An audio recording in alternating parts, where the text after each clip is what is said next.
Even after 2 years of launch, Asus Tuff gaming laptops are still in demand in market. In this video, we'll take a deep look at the Asus Tuff A15 laptop and we'll see whether it's actually a good budget-friendly laptop or not.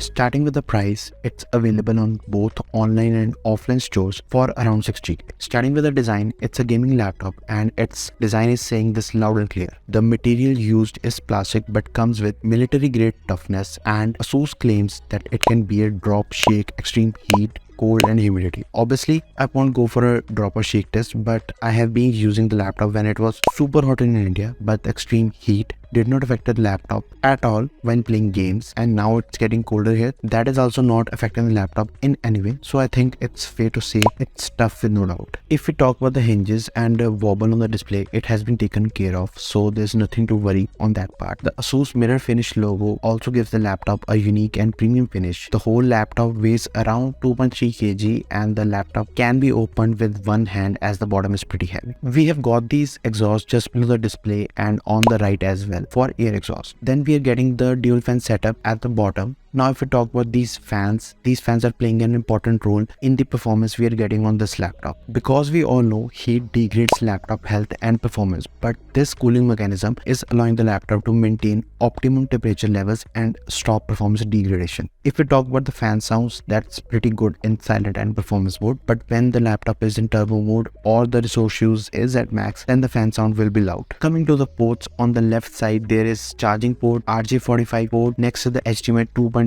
port, 2 USB Type A ports to the left and an additional USB Type A port to the right will allow you to connect multiple devices at the same time. Moving forward, you will see the USB 3.2 Type C port as well. Next comes the 3.5mm audio jack. Now coming to the specs of the laptop, it comes with a Ryzen 5 4600H CPU, a 6-core 12-thread with a base clock of 3 GHz and max clock of 4 GHz with 11 MB of cache memory. It comes with 8 GB RAM, DDR4 3200 MHz. Now here's a thing to keep in mind: if you're getting this laptop for light day-to-day tasks, then it's okay, but if heavy tasks are to be performed such as video editing, Photoshop, heavy gaming, 8 GB variant is not for you guys. Next we have got 512 GB SSD expandable to 1 TB, and you have got the GeForce GTX 1650 GPU with 4 GB memory, of which I will talk a little bit more in the gaming part. At the top of display we have a 720p webcam with microphones, one on each side. Talking about the display, it's a 15.6 Full HD panel with 144Hz refresh rate with HDR support while streaming.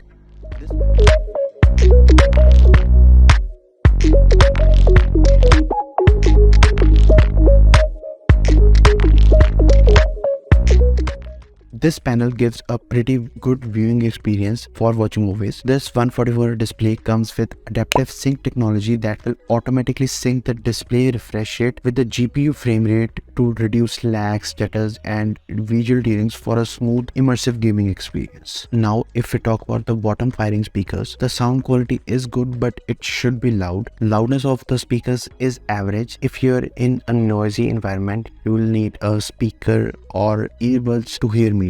Now with such specs, you will expect a laptop to work super smoothly, which the laptop does. The laptop comes out of the box with Windows 11, and in day-to-day tasks such as browsing, email, media, school or office work, it flies through multiple windows, handling multiple tasks without any issue. It comes with Wi-Fi 6 support, and battery will give you a screen time of around 5 hours given that the RGB light is off and the brightness is at 50 to 60%. Now as it's a gaming laptop, this review won't be complete until we see its gaming benchmarks. It is marketed as a gaming laptop, but as it's a budget laptop, so do not expect extreme gaming performance from this laptop. It's not for aggressive gamers. No, it's not like you can't play big titles such as GTA 5. It's just that you need to spend some time adjusting the graphics to get an immersive playable experience. Here's a gameplay comparison of Avengers with high presets and medium presets. In the medium presets, where it's clear sky, not much action going on, there it managed to cross 50 FPS, but if it's an action scene with a lot of things happening, then it tried to maintain between 30 to 40 FPS.